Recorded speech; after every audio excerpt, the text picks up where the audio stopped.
So again, we'll look at the Q&A chat box and we'll bring up your questions, and I'll pass the baton to Charlotte now. So I think the first question that we probably ought to address is one from Margaret Harris, who says that none of the studies currently ongoing for new drug therapies is large enough to give definitive answers on effectiveness. When and how is that going to change? But I think that's an absolutely important question from Margaret. I think Stimulate ICP, as I hope I explained at the end of that talk, is of a scale that it should be able to provide definitive answers about those drug therapies. And I think in terms of preventing you getting long COVID consequences, Heal COVID was of a scale for the apixaban arm and the other therapies we're doing that we will have some answers. But as with many diseases, the scale of clinical trials that are being done are much smaller than they should be. We do a lot of small suboptimal clinical trials, and that needs to change. We managed that for acute COVID with things like recovery and some of the other big worldwide trials, but we haven't managed to do it quite so well for post-acute COVID yet. Anu, have you got any? No, I just second your thoughts. Seamus? No, I totally agree. But to be fair to the UK, they pre-COVID, with the bringing together of national resources, the UK Biobank, they have got their act together. So the UK as a testing ground offers the opportunity to do it properly. But unfortunately, as you highlighted in the clinical trial, the current clinical trials that are out there, the majority of them are not of sufficient size to address that important question. So I think Francis Conti Ramsden has said, do we have data on secondary outcomes in the apixaban versus controls in relation to symptoms more related to long COVID in HEAL? Yes, we do. We've got a range of patient reported outcomes, many of which are very similar to the data that was collected as part of TLC. Melanie Calvert, who's one of the key investigators for TLC, is also part of the HEAL team. So we've tried very hard to make sure that lots of the data that we're collecting aligns across both of those studies so that we can understand people's journeys. Then there's a question from Professor J. Kennedy Cruikshank for Anu, who says, your data only go to 12 weeks, is that right? And if longer is possible, how reliable are the data? So it goes beyond 12 weeks indeed. So the analysis starts from 12 weeks post COVID-19 and then any data after that. So the median follow-up was roughly a couple of weeks after 12 weeks from the COVID-19 diagnosis date. But in terms of how reliable the data is, well, it is purely based on coded information within primary care records. But there have been studies that have also looked at records that have been entered into texts instead of just coded information. And these have been analyzed using natural language processing, and they seem to show very similar results. So what we can't say clearly within our analysis is how prevalent the symptoms are, but how relatively higher the symptoms are being reported in patients with COVID-19, that we can certainly establish within the analysis we have. And then somebody else has asked, Anu, do the 3 long COVID symptom clusters suggest any specific underlying pathophysiology? That's again interesting because after this study was published, we were interested in looking at the biomarkers and also we calculated pheno age, that is biological age of the patients belonging to these three different classes, and we specifically observed that patients belonging to class 2, which is patients in respiratory cluster, to show specifically abnormal biomarkers to some degree, for example, higher C-reactive protein, higher CRP, and they seem to have higher fasting glucose, and they seem to have abnormal renal function. So there are differences, especially among patients who belong to the respiratory class, and they seem to be also aging slightly faster but this is based on very preliminary results that we were able to do using primary care recorded information on biomarkers. Brilliant, thank you. So Ondine Sherwood has said, it's very disappointing that studies in antivirals are not taking place in the UK, especially given the increasing evidence that symptoms in some way may be driven by residual virus. Any thoughts? Seamus, do you want to? Yes, so what we do know is that treating with antivirals in the acute phase in hospitalized patients, and there are two trials, remdesivir and another trial, does show a 25% to 30% reduction in the prevalence and the risk of catching or getting long COVID syndrome. We do know that it's proportional to virion load. The more viruses or virus particles you're exposed to, the greater your chances of or risk of getting long COVID syndrome. We do know there is a trial going on in the NIH in the United States in relation to the oral antiviral Paxlovid, treated in the first 5 days of symptoms of acute COVID with regard to looking at the risk of long COVID.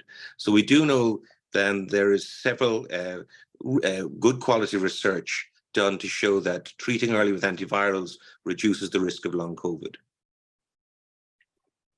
And that there was, when I looked in clinicaltrials.gov, there is one study in the United States and one, I think, in South America that was looking at antivirals for treating people with long COVID to try and see whether there was viral persistence and whether that made a difference to symptoms and outcomes. In the UK, I couldn't find any study that was specifically using antiviral therapies at the moment in the post-acute phase of the illness. Why do I think that is? I guess people have had to start somewhere with a study, and early on lots of the pathology that people were exhibiting was thought to probably be cardiopulmonary, and so lots of the drug targeting went there because there were obvious therapies that people could use in terms of anticoagulants, and in terms of things to address the inflammation. I think the idea of viral persistence has developed a little bit later, and certainly with the data that's come out around Epstein-Barr virus and MS becomes, I suspect, even more plausible. And those studies, I'm sure, should happen, but just I couldn't find that they were at the moment. So can I just come in there as well, while we're talking about antivirals? You know, it's getting a lot of press, and there were a lot of two modest studies in the context of oral antivirals in the acute phases, increasing your chances of getting a secondary rebound COVID infection. So there's a paper in the current issue of Lancet Infectious Diseases from Hong Kong with a significant number of, from memory, I think 4,500 to 5,000 patients, where they show definitively that that is not the case. So the oral antiviral they were using was Paxlovid, and it was not, you didn't increase your chances or susceptibility of getting a rebound, acute COVID infection second time round. So I think we've probably just answered some of Margaret Harris's question, which was, given the emerging evidence that early treatment with antivirals reduces the chances of long COVID, is there any chance the UK will expand access to antivirals beyond the narrow cohort of people at high risk of acute complications? We've talked about some of that, but maybe I guess the other part of that is that the most recent data in the UK in a highly vaccinated patients with molnupiravir showed that actually it didn't have an added benefit in terms of preventing hospitalization and those symptoms. I think that's from the panoramic study. In terms of longer term outcomes, I don't think we know yet, but the initial antiviral studies for both Paxlovid and molnupiravir were done in the United States in high risk for death and hospitalization people who were not vaccinated. And so I think actually the findings in people who are vaccinated are very different to those who have not been exposed and were at high risk. So I think there's differences between the UK and the US populations. But the Paxlovid data I haven't seen, so I don't know what that's doing in our highly vaccinated population. Somebody said, if there are some therapies that are proving to be getting good results in the Stimulate study and trials may be limited in number and more participants need to come forwards, is there a potential to trial within the community in region-specific areas to keep it controlled? I'm not sure that I understand quite what that was asking. Stimulate ICP is still at the very early stages. They've just randomized with just over 300 participants of the 4,500 there or thereabouts that they need. So it's still a little bit early to know whether they're getting results that are going to be translatable or that might work.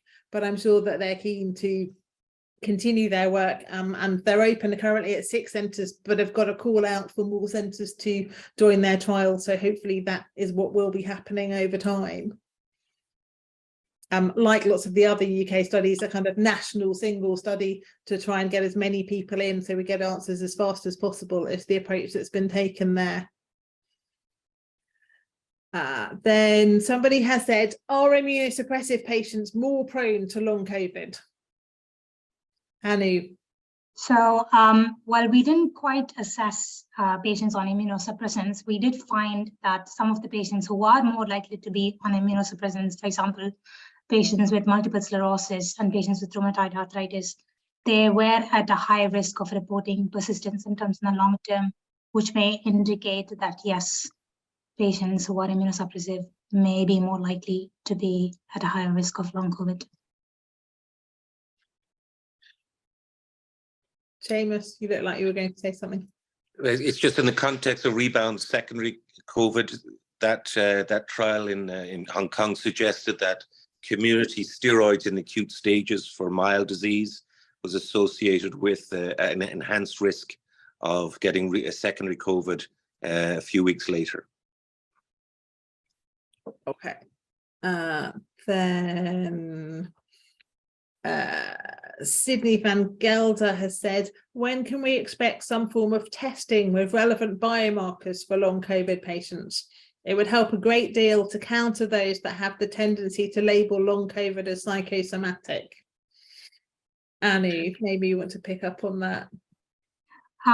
Well, we are definitely hoping to do that within TLC study.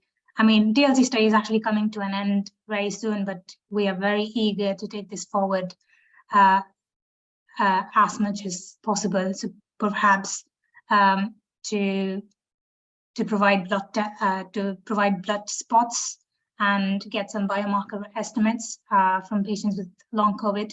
And yes, definitely the primary aim here is to remove that term psychosomatic, which can be quite difficult for some people with long COVID. Yeah, I think I might be even more strident than that and say it's more than difficult, it's just plain wrong. Absolutely. Beth has asked, is there any evidence to show that if long COVID persists for more than 12 months, that the possibility of recovery is significantly reduced? That's an interesting question. So far, we've not been able to do that because to answer a question like this, we would need what's called a time series data. That is someone to report every single month or every single day, whether they are experiencing symptoms or not. We don't have that yet, but we have been trying to collect patient-reported outcome measures where we are kind of routinely collecting symptom measures at various time points. We have collected data and the data collection is sort of coming to an end now. Now I can definitely take this question back and make sure we analyze this, we answer this question in the future. Brilliant. See, webinar informing research answers being delivered in real time. More of that, I think. So Janice has asked, for recruitment purposes, a lot of data was and is uncoded for COVID-19. So I'm interested in which symptoms were chosen from free text in general practice data. So in our study, none of the symptoms were actually obtained from free text because free text is not actually readily available in large primary care databases just because it makes identification more likely.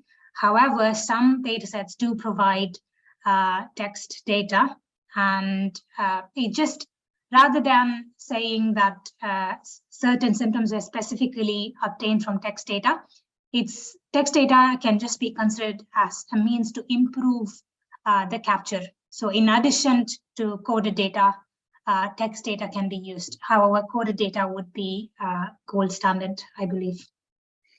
And so moving on a little bit from in terms of data and data sources, Sarah has pointed out that there are a lot of patients who reported on the Zoe app daily for months and continue to complete monthly questionnaires. So are those data available for review and to inform what's happening?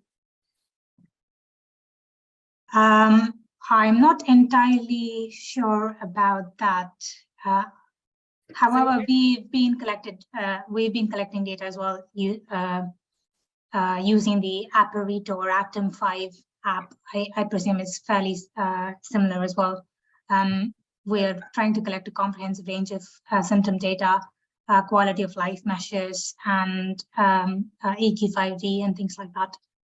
So yeah, that's available for analysis. So several people, just to kind of pick up on a couple of questions that people have asked around, do you have any thoughts on post-acute COVID symptoms in children? And then somebody else has said, what about disabled children who've ended up with long COVID? Are they being taken seriously or researched? So within the TLT work, were there children or was it all restricted to being older adults? So far, it's been restricted to adults. That's definitely unfortunate thinking. Yeah, that's definitely, it seems such a crucial thing that we have to definitely include children into the analysis very soon. I think that's something that's been a theme across COVID research, actually. It's very clear that there are children who have been considerably impacted and harmed by having SARS-CoV-2 infection, who have got long-term disease. Yeah, just the routine background thought of, COVID-19 is not that prevalent among children has just basically led to significant exclusion, which is completely wrong. So research is definitely needed to explore this among children. And I think children-specific research is probably important too. We know very clearly in the acute illness that they were exhibiting COVID syndromes that were not seen in older adults. The PIMS inflammatory syndrome was not something we saw in older adults in the same way at all. So actually they may be impacted in a whole different way. So putting them just into studies designed for adults probably isn't the option. They need dedicated research for children. Yeah. Right, looking at a few more questions. So Sarah Kane has said there's a QMU Covidence UK survey also. Are you collating the data from that? I am unaware of that. How about you, Charlotte? Because it's outside of my drug sort of interest, so I don't know. I haven't seen the data and not able to access it, but I'm not working on symptomatology, so it isn't a data set that I would necessarily have gone looking for. But I guess with TLT that may be something that would align. Yeah. And then Sarah's also said, as a very early sufferer who was clearly had COVID in March 2020, who wasn't hospitalized but went on to have long COVID symptoms for many months, some of which are ongoing, interested to know if there's any studies recruiting that cohort, or are we too far beyond the acute illness to be participating in any useful work? So there is a study starting soon that's come out of I think it's probably just started actually, the FOSP COVID observational platform had identified people who were 12 months plus and still had inflammation and inflammatory symptoms and some biomarkers, and we're trying immunomodulatory therapies. So I think there are studies starting and developing for people who are months down the line from their COVID infection. So I think there's not enough, as I hope I made clear when I was looking at the therapy landscape, but I think that there's definitely something starting. So I would never say that anybody is outside of research. We need to be making sure that there are things to try and target making everybody better. I don't know if you know of any other studies, Anu. Well, TLC have just finished recruitment, unfortunately. But we were opening it up to the wider population, and we were just recruiting based on social media and things like that. So then there is somebody else who said, first question, what is the likelihood of developing long COVID symptoms after each COVID infection? So I think they're asking, does it go up? Does it go down? Does it stay the same? That's another interesting question. That's definitely, yeah, analysis for that is definitely worth doing within primary care records, because we can certainly identify multiple infections if they had one or two or more infection. However, I've not really done any analysis on that, and I'm not aware of any other study on that as well. And then the other question was, if treatment options are poor for long COVID, should we be paying more attention to the prevention of COVID infections? I guess I might pick up on that and say, yes, of course we should be doing what we can to prevent COVID infections. It's not just because long COVID treatment options are poor, but because actually there are no diseases pretty much of any infectious type for which treatment is 100% successful. And all of the therapies have, whilst they've improved outcomes from the acute illness, actually preventing anyone getting sick in the first place and being exposed and infected is absolutely the priority, because there's risk from the acute and the longer term consequences of the infection. So prevention should be the first line of defense for all infectious diseases, I would argue. I don't know if you've got a view on that, Annie. Absolutely, I mean, most certainly. Okay, I'm trying to juggle reading and talking at the same time, which is more or less challenging. Right, Helen has said, in REACT long COVID study, we do seem to be seeing lower risk of persistent symptoms in people who had COVID more recently after controlling for vaccination, but we will soon report on recovery. It seems to be slow after 3 months, but we're analysing rates. And so I think that's something that is a source of interest and concern across all of the various different researches. Have the different strains or variants of COVID that have occurred over the different waves, are they having a different burden of outcomes? Is it what we're seeing changing?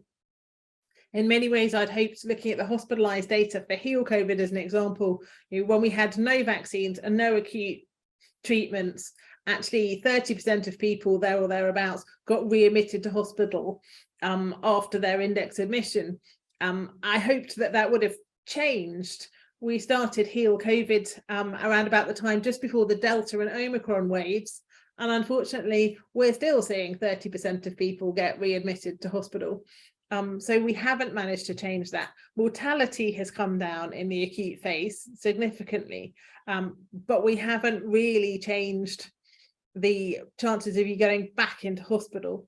And I wonder, with the various different other elements of the disease, the chances of different types of symptoms, because we know the acute presentation symptoms have changed too, probably related to the virus altering its affinity for different bits of the airway, for example, whether we're seeing different patterns over time. I don't know if you've managed to pick up any of that in the TLC. So we did some kind of a subgroup analysis, just exploring the incident rates of symptom presentation in the long term in wave 1 and wave 2 separately, and we did see a relatively lower presentation of some of the symptoms in the second wave. However, it still persists. There was still a high risk among patients who were exposed to SARS-CoV-2, but it was reduced marginally in wave 2. However, it cannot complete. We didn't have any record of the strains that they were exposed to, so we don't have any records of that. Just based on extrapolation from the wave, from the time period that we analyzed, yeah, we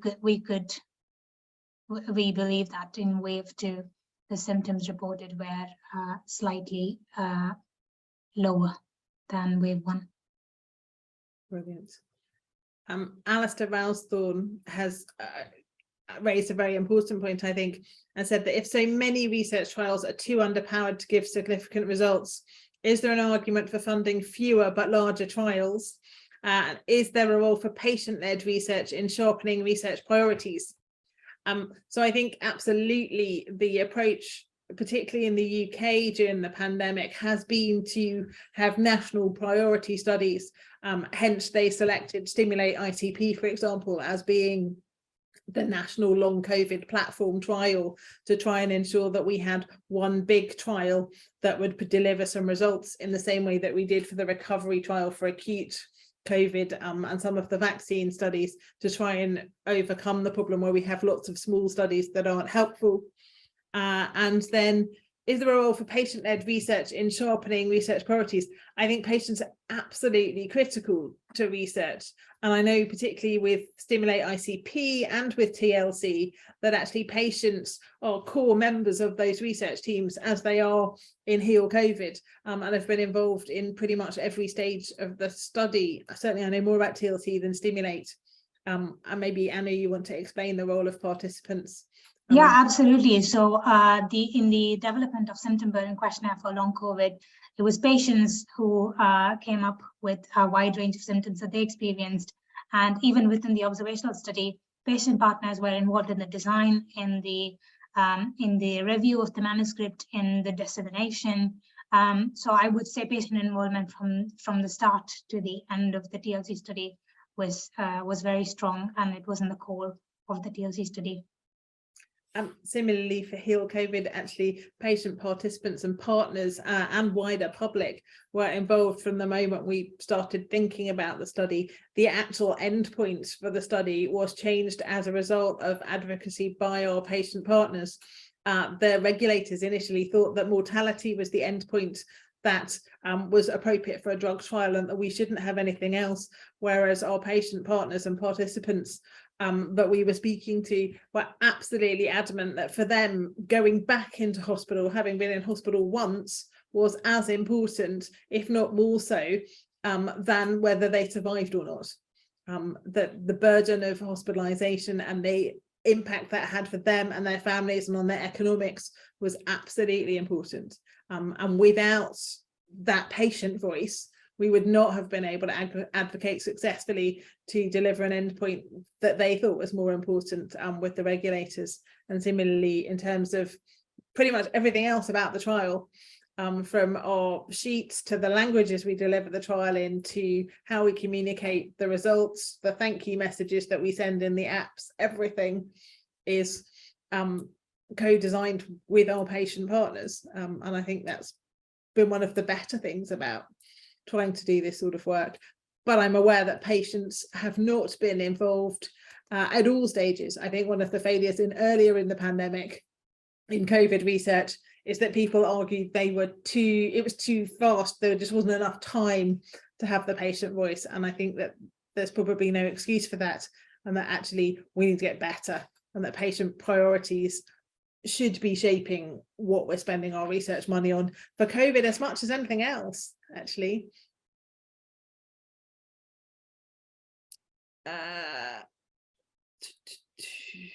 Somebody else has said, with the 3 COVID symptom clusters, were there any symptoms that stood out as being more frequent? I missed the earlier slide. So could you just recap that for us, Annie? Thank you. So the 3 symptom clusters, the first one was the most prominent, but it was the broad spectrum symptom cluster. So there's a problem with the cluster analysis that if you have bigger data, you would be able to, if you have larger amount of data, we would probably come up with more granular symptom clusters. So you could get more and more granular with the data we have. But the most prevalent cluster we observed was the broad spectrum symptom cluster, where people had a wide range of symptoms that were not prominent. And the second most common cluster was the mental health cluster, which was roughly 40% of the patients, where all of them had either anxiety or depression, along with some degree of insomnia and cognitive health problems. And the third one was the respiratory symptom cluster, where people had cough, shortness of breath, and phlegm production. And that was roughly 8% of the patients. Brilliant, thank you. Then Sydney Van Gela has said, is there a known link between long COVID and changes in the stability of heart rate variability, possibly causing fatigue? And if so, is there a way to improve heart rate variability other than with less exercise, with exercise, less stress, and good sleep?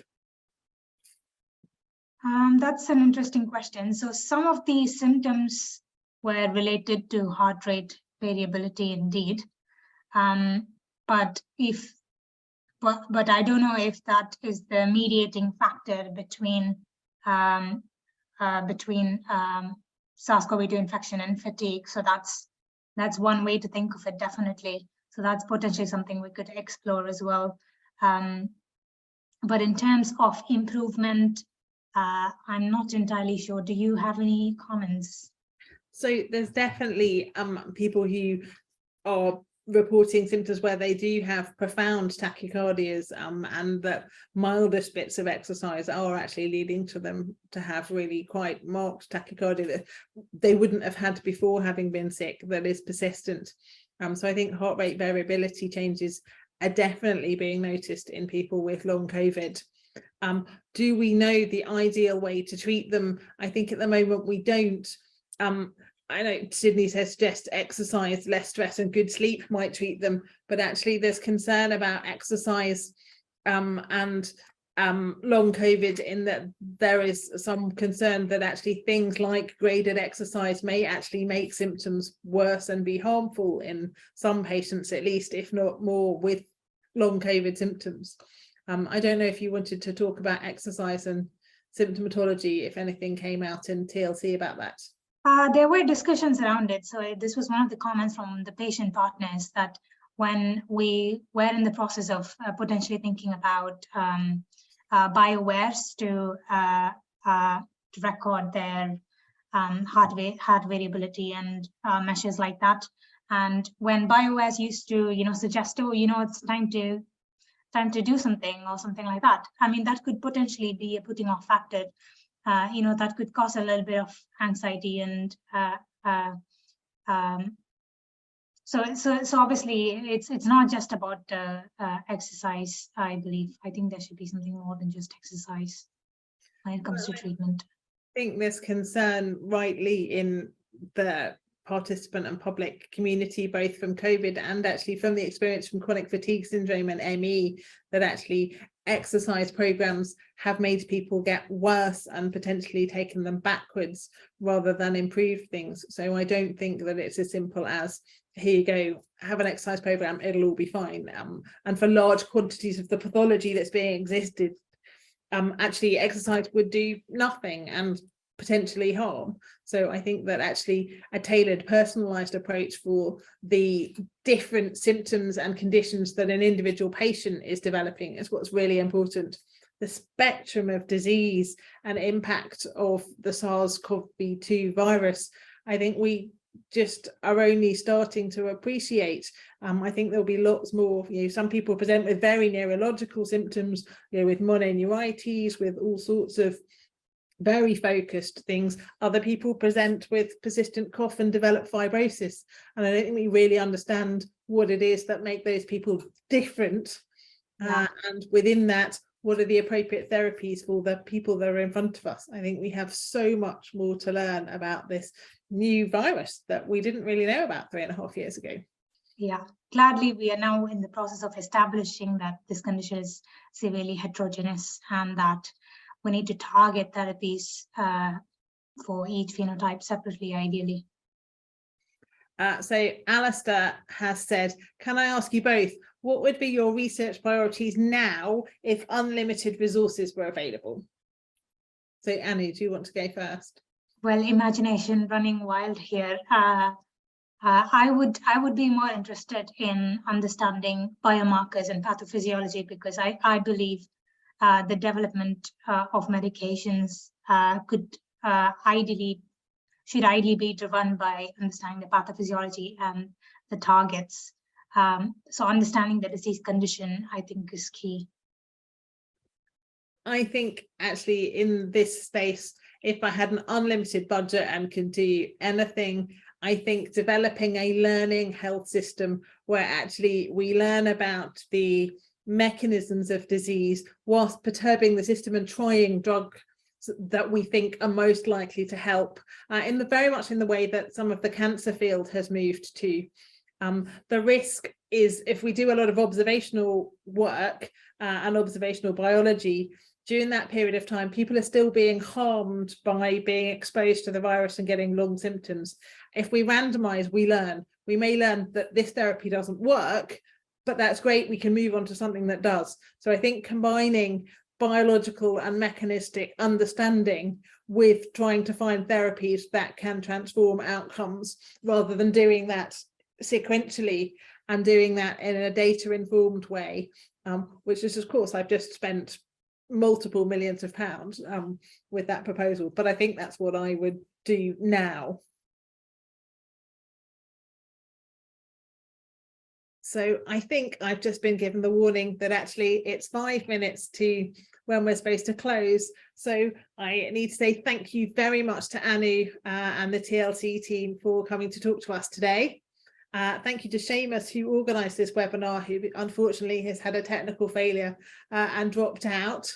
And just to say that this is an Association of Physicians webinar, and that for those of you that don't know, the Association of Physicians, as Seamus said, is the leading translational medicine society in the UK, and that we have our annual meeting on the 20th to the 21st of April in Liverpool. So please, it's got a really stellar programme with all kinds of exciting speakers. So please do take a look at that. And they're putting the link to it in the chat so that everybody can see, and do please look out for that and think about registering and coming and join us in Liverpool. Thank you very much. Thank you, Anu. Thank you.